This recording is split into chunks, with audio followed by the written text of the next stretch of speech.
Assalamualaikum warahmatullahi wabarakatuh. Selamat siang dan salam sejahtera buat kita semua. Izinkanlah saya memperkenalkan diri. Nama saya Dr. Mahpul, MA, PhD. Saya adalah salah satu dosen pengajar di program studi pendidikan bahasa Inggris FKIP Universitas Lampung. Saya mengampu beberapa mata kuliah, diantaranya English Teaching Method 1, ITM 1, dan English Teaching Method 2, ITM 2. Kemudian ada mata kuliah Advanced Speaking, Advanced Grammar, dan juga mata kuliah Public Speaking, serta Pronunciation. Kemudian untuk mata kuliah di program Magister Pendidikan Bahasa Inggris, saya mengampu mata kuliah Scientific Writing dan Teaching English as a Foreign Language. Pada kesempatan ini, saya menyampaikan materi untuk mata kuliah ITM 2, yaitu Task-Based Language Teaching.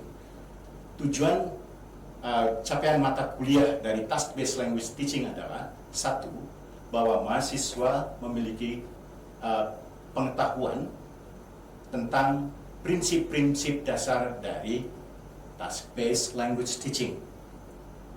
Yang kedua, mahasiswa mampu mendesain task berdasarkan manipulasi rekayasa faktor kognitif, yaitu untuk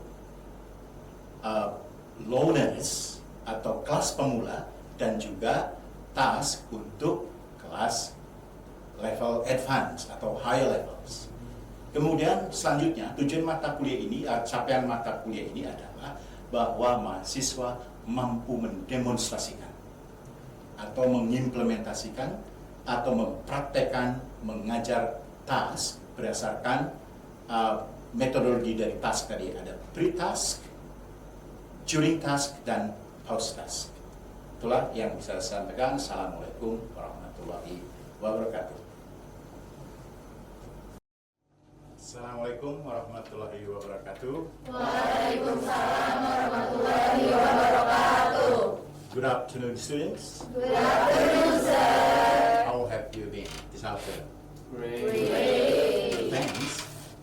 Are all of students coming today? Yes. Thank you very much. Now, prior to starting our topic, task-based language teaching. So, please, you are allowed to, pray first prior to, starting our topic. Yes, I give you for a few minutes to start praying.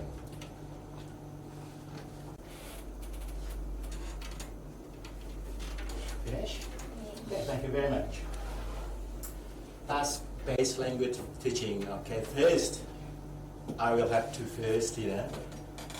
explain the aim of this subject. So, what do you need to have, or the capability of this subject? First, at the end of the subject, you are able to identify, the principles of task-based language teaching.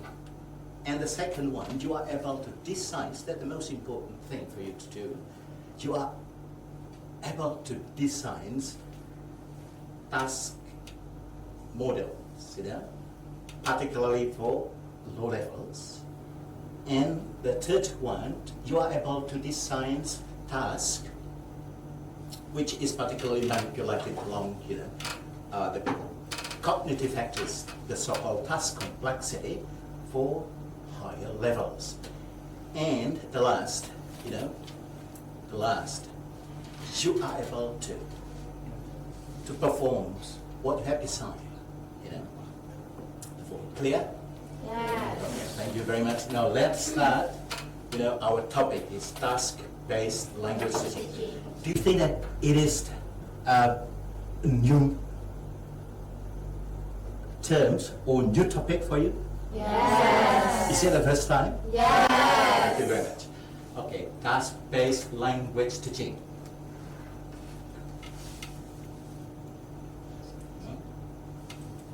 Okay.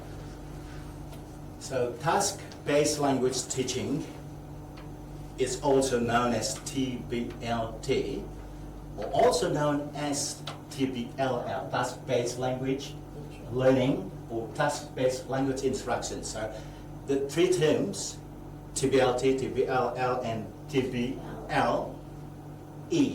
actually are the similar things, TBLT is an approach to language teaching. An approach to language teaching is particularly emerged, from the constructs of communicative approaches to language teaching, which is crystallized by, Bromfield and Johnson in 1979. So actually, this approach principally adopts the communicative approaches. Now, I ask you whether you have questions. How is it different from communicative language teaching? Now, task-based approach to language teaching, is primarily focuses on meaning, but actually it also pays more attention on forms, and that's why TBLT is also often called focus on form. Focus on form, without S. Focus on form means that it primarily focuses on meaning, but it also, pays attention on forms, linguistic features. Linguistic features mean here students' problems in relation to linguistics, particularly arising when a teaching learning process occurs. Make sense? Yes. Okay. Next, focus on form is particularly slightly different from focus on forms.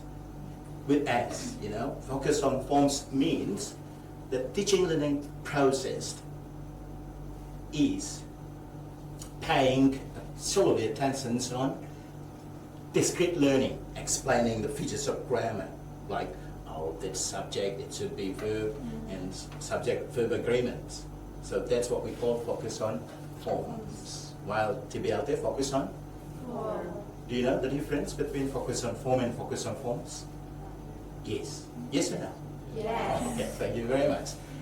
Now we come to next. Okay, hang on. Prior to talk about the methodology of the task-based, actually, that this philosophy focused on forms is actually in accordance with the theory by Long in 1998.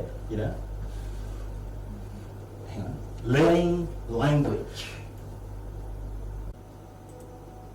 Yeah. Learning language is not by treating it as an object. Like, okay, this should be subject and this should be verb, or discrete learning, or often we call traditional grammar translation method, but rather experiencing language as a means of the medium of communications. Okay, now we come to the definition of task. According to Skihan, the task is a communicative activities as the basic units of the communicative approach. Okay? And according to Nunan, in the more specific, it is related to cognitive aspects. Communicative task is a piece of classroom work which involves learners in the comprehending, manipulating, producing, or interacting in a target language, while their attention is principally focused on meaning rather than forms. The task should also have a completeness, being able to stand alone as a communicative act in its own right. So it tends to, to utilize the cognitive factors, the definitions of task by Skihan, by Noonan in 1989. So far, any questions? No. No questions? Everything is clear? Yes. Really? Okay. Thank you very much. Next, we continue. Okay. People often feel confused about, so what is the difference between task and exercise? Do you think so? Yes. Now, you may say that. Can you see the diagram or the table there? Yes. Clearly? Yes. Okay. So, Skihan and Ellis, list will identify the differences between task and exercise. Number one, task is meaning primary. So the primary objective of task is on meaning rather than on forms. In vice versa, exercise focus is on linguistic features, regardless of meaning. But it pays more attention or solely on linguistic features instead of meaning. And number two, there is a gap or communication gap, while exercise, on the other hand, no gap occurs. So students simply, focus on working on linguistic features.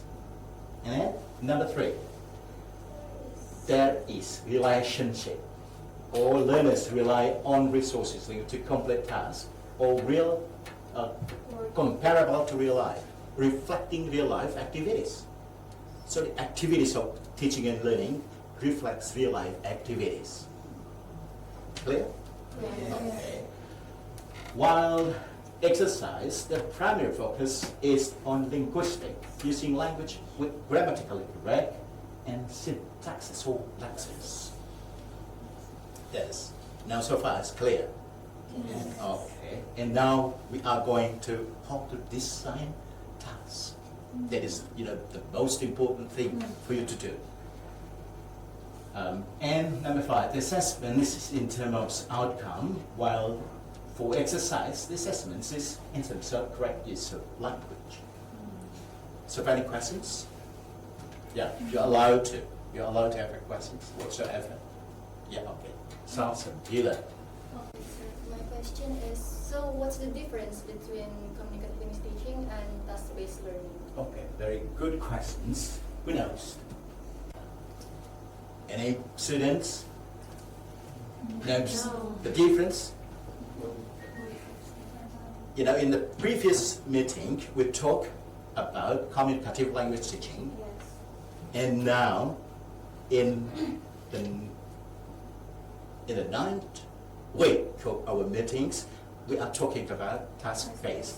Okay, principally, they are adopting the same approaches where what? Language is a means of communication, communicative approach.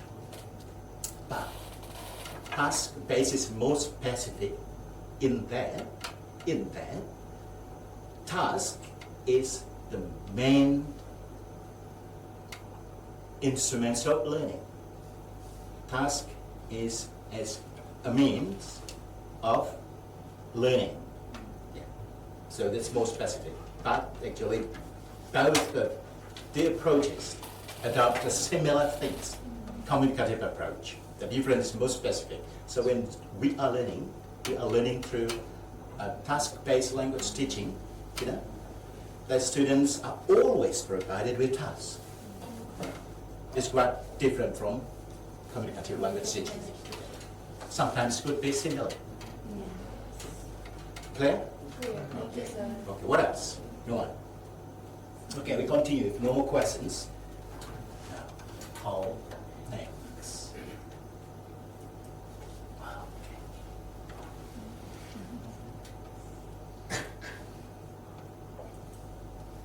okay, the methodology or the procedures how to teach English through task-based language teaching. First, in the pre-task. So sometimes so in the general terms, we call pre-activities. Yeah. But for task, according to Ellis 2003, the term is pre-task instead of pre-activities.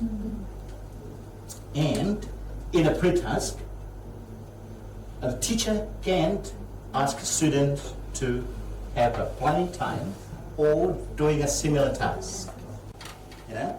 And during task or whilst activities in the common here, students actually are performing a task similar to that in a pre-task. And in post-task, students can be working on reporting what they have done in the, during task, or it can be in the forms of conscious raising. And that one can be a repeating task or similar to, similar does not necessarily mean the same. Okay, any questions? Sir, Okay, thank you very much. I have a question. Ed Lane. In planning time, what does the student do? Okay, good, thank you very much. Now we will try to answer. We'll try to address these questions, very good questions. What do students do in the planning time? We'll try to answer. No one? No. Okay, in the planning time, students are asked to plan or write down what they are going to speak or what they are going to write. So they may write down prior to speaking or prior to writing. For example, students have problems in license to or regarding vocabulary. So they are encouraged to, for example, look up dictionary or ask the teachers. For example, I would like to say this. What to say this? And they may ask their friends, you know, or their classmates. For example, okay, I will have to say this. What's the meaning of this? That's clear? Yes. And according to research, 10 minutes planning time is the most effective planning time. You know, 10, according to research. According to research. So 10-minute planning time. Okay? Thank you very much. And then next. Okay, continue. Yeah. Now, how to design tasks, particularly according to cognitive factors. The success of learning, according to Robinson's, there are three aspects. Number one is cognitive factors, often called task complexity, and the second one is interactive factors, task conditions, and the third one, task difficulty, and what we call triadic componential framework. However, the two aspects or components, task conditions and task difficulty, or learner factors and interactive factors, are difficult to predict in advance, and therefore it is suggested for teachers or syllabus designers to design tasks on the basis of manipulating cognitive factors. Yes, cognitive factors.